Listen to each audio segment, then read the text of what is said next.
ಒಂದು ತ್ರಿಭುಜದ ಎಲ್ಲಾ ಕೋನಗಳ ಮೊತ್ತ 180 ಡಿಗ್ರಿ ಆಗಿರುತ್ತದೆ ಎಂದು ಶಾಸಂದರ. ನೋಡ್ರಿ, ಒಂದು ತ್ರಿಭುಜದ ಎಲ್ಲಾ ಕೋನಗಳ ಮೊತ್ತ 180 ಡಿಗ್ರಿ ಆಗಿರುತ್ತದೆ ಅಂತ ಸಾಧಿಸಬೇಕಾಗೈತಿ.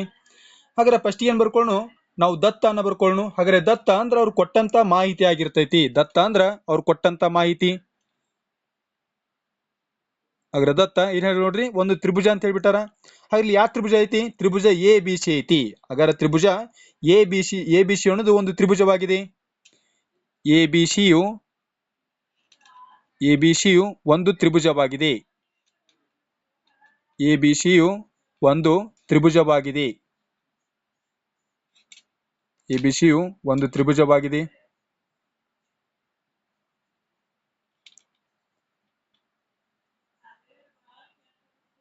ಇನ್ನೇನ್ ಹೇಳ್ತಾರಂದ್ರ ಎಲ್ಲಾ ಕೋನಗಳ ಮೊತ್ತ 180 ಡಿಗ್ರಿ ಆಗಿರುತ್ತೆ ಅಂತ ತೋರಿಸ್ಬೇಕು. ಹಾಗಾದ್ರೆ ಯಾವ್ಯಾವ ಕೋನಗಳನ್ನು ನೋಡ್ರಿ, ಕೋನ ಎ ಐತಿ, ಕೋನ ಬಿ ಐತಿ, ಕೋನ ಸಿ ಐತಿ. ಹಾಗಾದ್ರೆ ಈ ಮೂರು ಕೋನಗಳ ಮೊತ್ತ 180 ಡಿಗ್ರಿ ಆಗಿರ್ತೈತೆ ಅಂತ ತೋರಿಸ್ಬೇಕು. ಹಾಗಾದ್ರೆ ಯಾವುದು? ಕೋನ 1 ಪ್ಲಸ್ ಕೋನ 2 ಕೋನ 3 ಇಜ್ ಎಷ್ಟು ತೋರಿಸ್ಬೇಕು ನಾವು? 180 ಡಿಗ್ರಿ ಅಂತ ತೋರಿಸ್ಬೇಕು. ಹಾಗಾದ್ರೆ ಅದು ಸಾಧನೆ ಇತ್ತು. ಹಾಗಾದ್ರೆ ಸಾಧನೆ ಏನಂತಂದ್ರ ಸಾಧನೆಯ ಕೋನ 1 ಸಾಧನೆ ಏನಿತ್ತು ನೋಡ್ರಿ, ಕೋನ 1 ಪ್ಲಸ್ ಕೋನ 2 ಪ್ಲಸ್ ಕೋನ 3 ಇಜ್ಕೊಲ್ ಟು ಎಷ್ಟು ಅಂತ ತೋರಿಸ್ಬೇಕಂದ್ರ 180 ಡಿಗ್ರಿ ಅಂತ ಪ್ರೂವ್ ಮಾಡ್ಬೇಕಾಗೈತಿ. ಅದೇನಿತ್ತಂದ್ರ ಸಾಧನೆಯ ಸಾಧನೆ ಅಂದ್ರ ನಾವು ಏನನ್ನ ಸಾಧಿಸಬೇಕಾಗಿರ್ತದ ಅದು ಏನಾಗಿರ್ತೈತಿ? ಸಾಧನೆ ಆಗಿರ್ತೈತಿ. ನಾವು ಏನ್ ಸಾಧಿಸಬೇಕಂದ್ರ ಎಲ್ಲಾ ಕೋನಗಳ ಮೊತ್ತ 180 ಡಿಗ್ರಿ ಆಗಿರ್ತದೆ ಅಂತ ಸಾಧಿಸಂದ್ರ, ಆದ್ರಿಂದ ಕೋನ 1 ಕೋನ 2 ಕೋನ 3 ಇಜ್ಕೊಲ್ ಎಷ್ಟು ಅಂತ ತೋರಿಸ್ಬೇಕು ನಾವು? 180 ಡಿಗ್ರಿ ಅಂತ ತೋರಿಸ್ಬೇಕಾಗೈತಿ. ಈಗ ಇಲ್ಲ ಅಂತಂದ್ರ ನಾವು ಕೆಲವೊಂಷ್ಟು ರಚನೆ ಮಾಡ್ಕೋಬೇಕಾಗತ್ತ. ಈ ಪ್ರಮೇಯವನ್ನ ನಾವು ಸಾಧಿಸಬೇಕಾಯ್ತಂದ್ರ ಇದಕ್ಕ ಕೆಲವೊಂಷ್ಟು ರಚನೆದ ಅವಶ್ಯಕತೆ ಐತಿ. ಆದ್ರಿಂದ ನಾವು ರಚನೆ ಮಾಡ್ಕೊಳ್ಳೋಣ. ಹಾಗೆ ರಚನೆ ಏನ್ ಮಾಡ್ಕೊಳ್ಳೋಣ ಅಂದ್ರ, ರಚನೆ ಈಗ ಬಿಸಿಗೆ ಸಮಾಂತರವಾಗಿರುವಂತೆ ಎ ಬಿಂದುವಿನ ಮೂಲಕ ಹಾದು ಹೋಗುವಂತೆ, ಬಿಸಿಗೆ ಸಮಾಂತರವಾಗಿರುವಂತೆ ಎ ಬಿಂದುವಿನ ಮೂಲಕ ಹಾದು ಹೋಗುವಂತೆ ಇಎಫ್ ಅನ್ನು ಎಳೆದಿದೆ. ಇಎಫ್ ರೇಖೆಯನ್ನು ಎಳೆದಿದೆ. ಇಎಫ್ ಅನ್ನು ಒಂದು ರೇಖೆ ಎಳೆದೇವಿ. ಎದಕ್ ಸಮಾಂತರ ಐತಂದ್ರ ಬಿಸಿಗೆ ಸಮಾಂತರ ಐತಿ. ಹಾಗಾದ್ರ ಬಿಸಿಗೆ ಸಮಾಂತರವಾಗಿರುವಂತೆ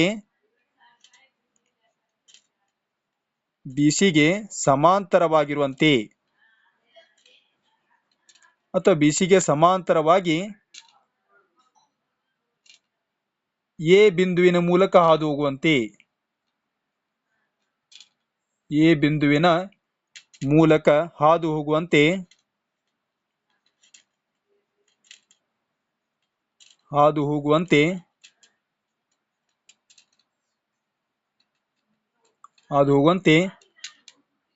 ಇಎಫ್ ಅನ್ನು ಎಳೆದಿದೆ.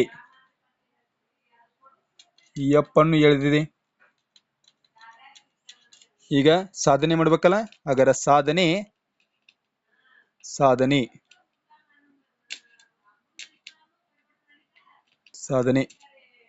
ಈಗ ನೋಡ್ರಿ, ಇಲ್ಲಿ ಬಿಸಿಗೆ ಸಮಾಂತರ ಐತಿ, ಇಎಫ್ ಐತಿ, ಹೌದಾ? ಹಾಗಾದ್ರೆ ನಾವು ಏನ್ ಹೇಳ್ಬೋದು? ಬಿಸಿ ಸಮಾಂತರ ಇಎಫ್ ಅಂತ ಹೇಳ್ಬೋದು. ಬಿಸಿ ಸಮಾಂತರ ಇಎಫ್.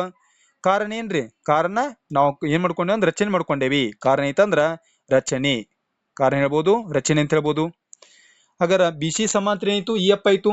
ಈಗ ಇಲ್ಲಿ ಎರಡು ಕೋನ ಉಂಟಾಗ್ಯಾವು. ಈ ಕೋನವನ್ನು ಏನ್ ತೆಗೆದುಕೊಳ್ಳೋಣ? ಕೋನ 4 ಅಂತ ತೆಗೆದುಕೊಳ್ಳೋಣ. ಈ ಕೋನವನ್ನು ಏನ್ ತೆಗೆದುಕೊಳ್ಳೋಣ? 5 ಅಂತ ತೆಗೆದುಕೊಳ್ಳೋಣ.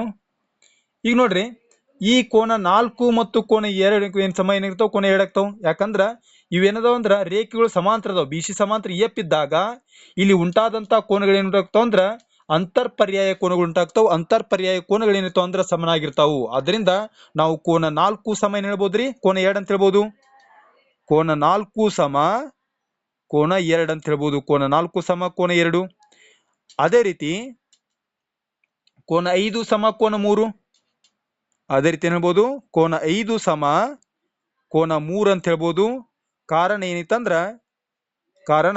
ಬಿಸಿ ಸಮಾಂತರ ಇಎಫ್ ರೇಖೆ ಐತಿ.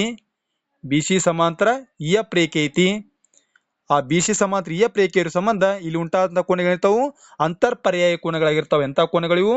ಅಂತರ್ಪರ್ಯಾಯ ಕೋನಗಳು.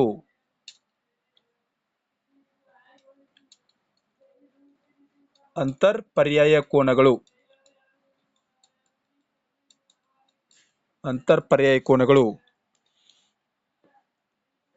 ಹಾಗಾದ್ರೆ ನೋಡ್ರಿ, ಈಗ ಈ 4, 1 ಮತ್ತು 5 ಕೂಡಿಸಿ ಎಷ್ಟಾಗುತ್ತೆ ನೋಡ್ರಿ, ಕೋನ 4, ಕೋನ 1, ಕೋನ 5 ಕೂಡಿಸಿದ್ರ 180 ಡಿಗ್ರಿ ಆಗುತ್ತೆ. ಕಾರಣ ಐತಂದ್ರ ಈ ಎಫ್ ಅನ್ನೋದು ಒಂದು ಸರಳ ರೇಖೆ ಐತಿ. ಈ ಎಫ್ ಅನ್ನೋದು ಒಂದು ಸರಳ ರೇಖೆ ಐತಿ. ಆದ್ರಿಂದ ಈ ಸರಳ ರೇಖೆಯ ಮೇಲೆ ಏನೈತಂದ್ರ ಛೇದಕ ಇದ್ದು ಅಂದ್ರೆ ಏನಾಗ್ತಾವು, ಈ 4 ಮತ್ತು ಕೋನ 1, ಕೋನ 5 ಕೂಡಿಸಿ ಎಷ್ಟಾಗುತ್ತೆ, 180 ಆಗುತ್ತೆ.